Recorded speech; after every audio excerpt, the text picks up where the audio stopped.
جرأت و ہمت کا ہے اظہار، سیدھی بات روایات صحافت کا علم بردار، سیدھی بات۔ ناظرین گرامی، السلام علیکم ورحمۃ اللہ وبرکاتہ۔ میں ہوں آپ کا میزبان انصار عزیز ندوی اور آپ اس وقت دیکھ رہے ہیں سپر پرائم ٹائم۔ ناظرین، آپ جانتے ہیں آج جمعہ کا دن ہے اور اسلامی تاریخ کے حوالے سے آج ایک اور عظیم مرد مجاہد کی یادیں تازہ کرنے کے لیے ہم آپ کی خدمت میں حاضر ہوئے ہیں۔ ناظرین گرامی، الگ الگ شعراء نے کچھ الگ الگ انداز میں یہ اشعار پیش کیے ہیں۔ میں اس کو سامنے رکھتے ہوئے آگے جانے کی کوشش کروں گا تاکہ آپ کو پتہ چلے کہ میرا موضوع کیا ہے۔ کشتیاں ہم نے جلا دی ہیں بھروسے پہ تیرے، اب یہاں سے نہیں ہم لوٹ کے جانے والے۔ ہر موج اب ضمانت ساحل سے کم نہیں، ہم نے سفر سے قبل جلا دی ہے کشتیاں۔ واپسی کا سوچنا بے سود، اب جلی کشتیاں نہیں ہوں گی۔ اور کسی نے کہا کہ کشتیاں ساری جلا ڈالی آنا کی جنگ میں نے بھی کب واپسی کا راستہ رہنے دیا۔ کسی اور نے کہا واپسی کا کوئی راستہ نہیں ملتا یاسر، کشتیاں اپنی میں پہلے ہی جلا بیٹا ہوں۔ کسی اور نے کہا کہ ہماری واپسی آسان نہیں، یقین مانو یہاں تک آئے ہم کشتیاں جلاتے ہوئے۔ ناظرین، یہ کشتیوں کے جلانے اور واپسی کا راستہ اپنے لیے بند کرنے کا تصور آخر آیا کہاں سے؟ اور یہ اردو زبان میں عام بول چال کا محاورہ آخر کیسے بنا کہ اب واپسی ممکن نہیں؟ ہم نے واپسی کی ساری کشتیاں جلا دی ہیں جیسے جملے اردو ادب میں عام ہو گئے۔ کشتیاں جلانا کا محاورہ دراصل طارق بن زیاد سے جڑا ہوا ہے اور ایک مشہور تاریخی واقعے سے مشتق ہے۔ آئیے آج ہم طارق بن زیاد کے بارے میں جاننے کی کوشش کرتے ہیں کہ وہ کس قدر عظیم مرد مجاہد تھے۔ طارق بن زیاد، جن کا انتقال 720 عیسوی میں ہوا تھا، بربر نسل سے تعلق رکھنے والے مسلمان اور بنو امیہ کے ایک جرنیل تھے۔ انہوں نے 711 عیسوی میں ہسپانیہ یعنی اسپین کی مسیحی حکومت پر قبضہ کر کے یورپ میں مسلم اقتدار کی بنیاد ڈالی تھی۔ وہ ہسپانوی بلکہ یورپ کی تاریخ میں ٹیورٹو ایل ٹیرک کے نام سے جانے جاتے ہیں۔ انہیں اسپین کی تاریخ کے اہم ترین عسکری رہنماؤں میں سے ایک سمجھا جاتا ہے۔ شروع میں وہ اموی صوبہ افریقیہ کے گورنر یعنی موسیٰ بن نصیر کے نائب تھے، جنہوں نے اسپین میں ویزیگوت بادشاہ کے مظالم سے تنگ عوام کے مطالبے پر تاریخ کو اسپین پر چڑھائی کا حکم دیا تھا۔ 30 اپریل 711 عیسوی کو تاریخ کی افواج جبرالٹر پر اتریں۔ واضح رہے کہ جبرالٹر اس علاقے کا عربی نام جبل الطارق ہے، یہ اس کی بگڑی ہوئی شکل ہے جبرالٹر، لیکن آج عام فہم زبان میں جبرالٹر ہی جانا جاتا ہے۔ جبرالٹر جنوبی مغربی یورپ میں اسپین کے جنوبی ساحل پر واقع ایک پہاڑی شہر ہے جو جزیرہ نما جزیرے کے جنوبی سرے پر واقع ہے۔ یہ شمال کی طرف اسپین کی سرحد سے متصل ہے اور مشرق بعید کے علاقوں میں سے ایک ہے۔ اسپین کی سرزمین پر اترنے کے بعد طارق نے تمام کشتیوں کو جلا دینے کا حکم دیا تاکہ فوج موت کے خوف سے فرار ہونے کے بارے میں سوچ بھی نہ سکے۔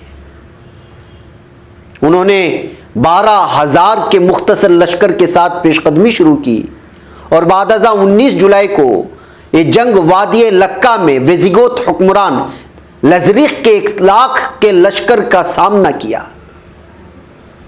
اس کا نام تھا لزریق، جو ویزیگوت کا حکمران تھا۔ اس کے پاس 1,00,000 کا لشکر تھا اور طارق کے پاس بس تھوڑے سے 12,000 کا مختصر لشکر۔ اور اس معرکے میں ایک ہی دن میں دشمن کو بدترین شکست دے دی۔ جنگ میں روڈرک مارا گیا۔ فتح کے بعد طارق بن زیاد نے بغیر کسی مزاحمت کے دارالحکومت تلی طلا پر قبضہ کیا۔ تلی طلا جس کو آج کل ٹولیڈو کے نام سے، آپ ٹولیڈو TOLEDO اگر گوگل میں سرچ کریں گے تو آپ کو ملے گا، اس کا نام تلی طلا تھا، جو آج اسپین کا شہر ہے۔ جو دارالحکومت میڈرڈ جس کو ماضی میں مادریت کہا جاتا تھا، اس کے جنوب میں دریائے تاخو جس کو تاغوس کہا جاتا تھا، اس کے کنارے واقع ہے۔ مسلمانوں کے عہد حکومت میں اس شہر نے عالمی سطح پر شہرت پائی۔ 5ویں صدی ہجری میں طوائف الملوکی کے عہد میں یہ بنو ذنون کا دارالحکومت رہا ہے۔ بنو ذنون ایک لمبی تاریخ ہے، کبھی اس کے حوالے سے بھی آپ لوگوں کے سامنے رکھیں گے، آج اس کا تذکرہ ممکن نہیں ہے۔ بعد ازاں یہ سلطنت اسپین یعنی سلطنت اسپانیہ کا دارالحکومت بھی رہا۔ تاریخ کو اسپانیہ کا گورنر بنا دیا گیا، لیکن جلد ہی انہیں دمشق طلب کیا گیا، کیونکہ خلیفہ ولید اول سے اسپین پر چڑھائی کی اجازت نہیں لی گئی تھی۔ بہرکیف ناظرین، مجھے یہاں پر ایک چھوٹے سے بریک کی اجازت دیں، بریک کے اس پر میں کچھ اور حقائق آپ لوگوں کے سامنے رکھتا ہوں۔ ناظرین گرامی، استقبال ہے سیدھی بات کے سپر پرائم ٹائم میں۔ ناظرین گرامی، طارق بن زیاد کے واقعات کے حوالے سے محترمہ حمیرہ عالیہ کی خوبصورت جذباتی تحریر مطالعے کے لیے سامنے آئی۔ وہ ایک جگہ فرماتی ہیں کہ 1309 برس گزر گئے، 1309، اس واقعے کو جس نے اسپین کی تاریخ بدل ڈالی تھی، یعنی 29 اپریل 711 عیسوی کو طارق بن زیاد یہ قول کے مطابق 7000 سواروں کے ساتھ، بعض لوگ کہتے ہیں 12000، شمالی افریقہ سے اندلس کی مہم پر روانہ ہوئے۔ وہ اندلس جس میں ہمارے خوابوں کی سرزمین اسپین واقع ہے، اسپین جو کبھی ہمارا ہوا کرتا تھا، کتنی ہی مشکلوں کو پار کر کے تاریخ نے اسپین فتح کیا تھا۔ یہ حقیقت آپ کو یقیناً یاد ہوگی جب اندلس کے ساحل پر پہنچتے ہی تاریخ نے اپنی کشتیوں میں آگ لگا ڈالی۔ زمین حیران تھے اور آسمان ششدر، لوگ دم بخود ہو کر یہ عجیب و غریب نظارہ دیکھ رہے تھے۔ ایسا کون کرتا ہے؟ جلتے جہازوں سے اونچے اونچے آگ کے شعلے اٹھ رہے تھے اور جہاز چل رہے تھے، اب واپسی کا کوئی راستہ نہیں۔ وہ عزم کر کے آئے تھے کہ اندلس فتح کر کے ہی جانا ہے، ورنہ یہی مر جانا ہے۔ شکست کسی طور پر قبول نہیں، اور طارق تو تھے ہی غازی، ایک پراسرار بندہ جو موسیٰ بن نصیر کا آزاد کردہ بربر غلام تھے۔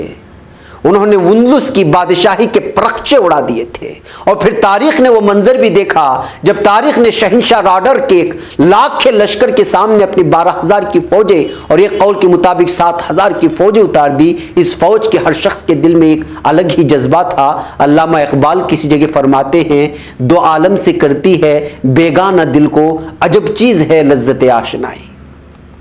اور یہ وہی لذت تھی جس نے راڈر کے ٹڈی دل جیسے لشکر کو پسپا ہونے پر مجبور کر دیا تھا، اور بربر تاریخ اس جاں بازی سے لڑے کہ انہوں نے راڈر کو شکست دے دی۔ وطن سے دور، کمک سے مایوس، مختصراً اسلحے لیکن بے پناہ جذبہ، طوفان جیسا جوش، کون سی محبت تھی جس نے انہیں کشتیاں جلانے سے بھی خوفزدہ نہیں کیا؟ اتنی محبت، اتنا جذبہ، وہ بھی بنا کسی لالچ کے، کیسے انسان تھے وہ؟ علامہ اقبال کی نظم تاریخ کی دعا اندلس کے میدان جنگ میں اس کی ایک کیفیت اس وقت موجود ہے، اگر آپ پڑھیں گے۔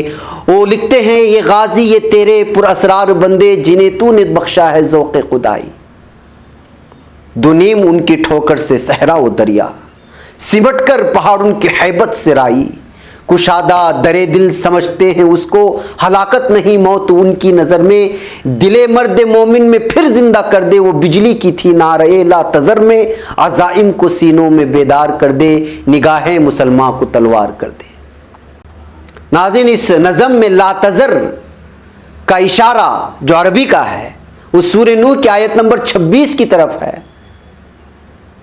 وقال نوح رب لا تذر علی الارض من الکافرین دیارا، یعنی اور نوح نے عرض کیا، ہے میرے رب زمین پر کافروں میں سے کوئی بسنے والا نہ چھوڑ۔ پھر ناظرین اس معاملے کے بعد، اس حملے کے بعد، اسپین کو حاصل کرنے کے بعد طارق بن زیاد رکے نہیں۔ اندلس کے بعد کاؤنٹ جولین کی رہنمائی میں اسیجا، مغیث رومی کی سربراہی میں قرطبہ، مالقہ، غرناطہ، موسیٰ بن نصیر بھی تلی تلا میں طارق سے آ ملے، اور پھر شمالی اسپینسرز کونا، اراگونادر، بارسلونا بھی فتح ہو گئے۔ یہ پورے اس وقت کے مشہور علاقے تھے، آج بھی موجود ہیں، جو تاریخی علاقے کہلائے جاتے ہیں۔ وہ سارا علاقہ ہمارا ہو گیا تھا۔ مسجد قرطبہ میں سنہری روشنیاں دمکتی تھی، اور جبل الطارق پر لوگ تاریخ کی بہادری کی داستانیں سنایا کرتے تھے اور سناتے تھے۔ لیکن یہ وقت بہت ظالم ہے، اور پھر اللہ تو سب کا بادشاہ ہے، اس کا کوئی کام مصلحت سے خالی نہیں ہوتا۔ لیکن بعض وقت وہ مصلحتیں ہم انسانوں کی سمجھ سے بالاتر ہوتی ہیں۔ خلیفہ ولید بیمار ہو گئے، اور ان کے انتقال کے بعد خلیفہ سلیمان نے ذاتی رنجش کی بنا پر موسیٰ بن نصیر کو قید خانے میں ڈال دیا۔ وہ شخص جس نے بربر جیسی غیر مہذب اور وحشی قوم کو ایک منظم فوج کی شکل میں یکجا کیا تھا، جس نے تاریخ کو اندلس کی مہم پر روانہ کیا تھا، وہی شخص حج کے زمانے میں چہرہ چھپا کر بیڑیاں پہنے بھیگ مانگا کرتا تھا۔ یہ موسیٰ بن نصیر تھے۔ کیوں؟ تاکہ تاوان کی رقم ادا کر سکے جو ان پر لگائی گئی تھی، جرمانہ۔ اور طارق جن کے سینے میں عزم تھا، جن کی نگاہیں تلوار تھیں، جنہوں نے اسپین فتح کر کے اسے اپنے خلیفے کے قدموں میں ڈال دیا تھا، وہ طارق جنہوں نے رادر کو دریا برد ہونے پر مجبور کر دیا تھا، وہی طارق گمنامی کے اندھیروں میں ایسا گم ہوا کہ پھر کبھی نہیں ملا۔ لیکن انسان کا وجود معنی نہیں رکھتا، اس کے کارنامے یاد رہ جاتے ہیں۔ جبل الطارق جسے آج ہم جبرالٹر کہتے ہیں، گواہ ہے کہ ہاں آیا تھا ایسا ایک مرد مجاہد جس نے اپنے کشتیوں میں آگ لگا دی تھی، واپس نہ پلٹنے کے عزم کے ساتھ، موت کو گلے لگاتے ہوئے۔ ناظرین، جب تاریخ کو لوگ جانیں گے تو انہیں یقین نہیں آئے گا کہ جس وقت تاریخ ساحل پر اترا تھا تو کیسا خوفناک منظر تھا، جو تاریخ کے پنوں میں گم ہو کر کے رہ گیا ہے۔ ان کی افواج کو پتہ نہیں تھا کہ آگے کیا ہونے والا ہے، اور جب انہوں نے اپنی کشتیوں میں آگ لگا دی تب سپاہیوں کے سمجھ میں آیا تو ان کے پورے بدن پر لرزہ طاری ہو گیا۔ یہ کیا کیا تاریخ تم نے؟ اب واپسی کیوں کر ممکن ہوگی؟ لیکن تاریخ کو واپس جانا ہی کب تھا؟ ہم جیسے عافیت پسندوں کو تاریخ کے فیصلے کیوں کر سمجھ میں آئیں گے؟ جب رادر کو شکست ہوئی اور ایسجا کے محاصرے کے دوران جب ایک یہودی دوشیزہ نے تاریخ کو قتل کرنے کا ارادہ کیا اور تاریخ کے بلند کردار سے متاثر ہو کر خود ہی اپنا راز فاش کر دیا، سب سے زیادہ تو اس وقت جب ایک ذرہ سی نافرمانی کی بنا پر امیر موسیٰ نے پورے لشکر کے سامنے تاریخ کو کوڑے مارے تھے اور تاریخ خاموش رہا تھا، اف تک نہ کی تھی۔ اتنا ضبط آخر کوئی کیسے کر سکتا ہے؟ لیکن وہ کوئی اور نہیں تھا، طارق بن زیاد ہی تھے، فاتح اندلس۔ جی ہاں، یوں لگتا ہے جیسے ابھی کہیں سے وہ آ جائیں گے۔ تاریخ کی ہی نسبت سے اسپین سے کچھ ایسی محبت ہو جاتی ہے کہ کبھی کم ہی نہیں ہوتی۔ بہت شدت سے دل چاہتا ہے کہ بس ایک بار اسپین جائیں، جبل الطارق پر کھڑے ہو کر تاریخ کی کشتیوں کے جلنے کی تپش کو محسوس کریں، مسجد قرطبہ کی شان و شوکت اپنی ماضی کی آنکھوں سے دیکھیں، بارسلونا اور میڈرڈ کی گلیوں میں گھومیں اور دیکھیں اپنی تاریخ کو، جو تاریخ گم ہو گئی ہے اور ہم کبھی یاد کرنے کو تیار بھی نہیں ہیں۔ ان ایام کے عظمت رفتہ کی ان داستانوں کو ہم سمجھنے کی کوشش بھی نہیں کر رہے ہیں۔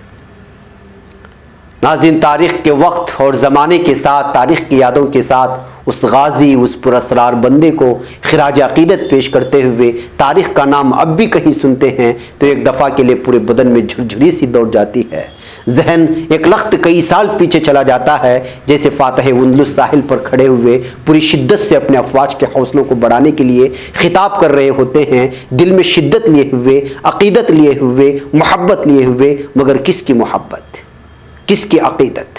صرف اور صرف اللہ تعالیٰ کی، جس ایمان نے ان کو کشتیاں جلا کر کے 1 لاکھ کے لشکر کے سامنے لا کر کے کھڑا کر دیا تھا۔ آج بھی اسی محبت، اسی عقیدت کی ضرورت ہے جس میں رتی برابر بھی دھندلا پن نہ ہو، جس میں رتی برابر بھی منافقت نہ ہو۔ اگر وہ ایمان ہے تو پھر آج بھی ہم اپنی کشتیاں جلا سکتے ہیں۔ ناظرین مجھے یہاں پر اجازت دیں۔ السلام علیکم ورحمۃ اللہ وبرکاتہ۔ خبر پڑھنے کا تم نے بھی عجب انداز پایا ہے، رواداری کے جذبے نے بھی تم پہ ناز پایا ہے، اسی رہ میں محبت کا حسین اعزاز پایا ہے، تمہیں ہر انجمن میں ہم نے تو ممتاز پایا ہے، ممتاز پایا ہے، تمہیں سے ہے ترقی پر عزیز انصار، سیدھی بات عظیمت جرأت و ہمت کا ہے اظہار، سیدھی بات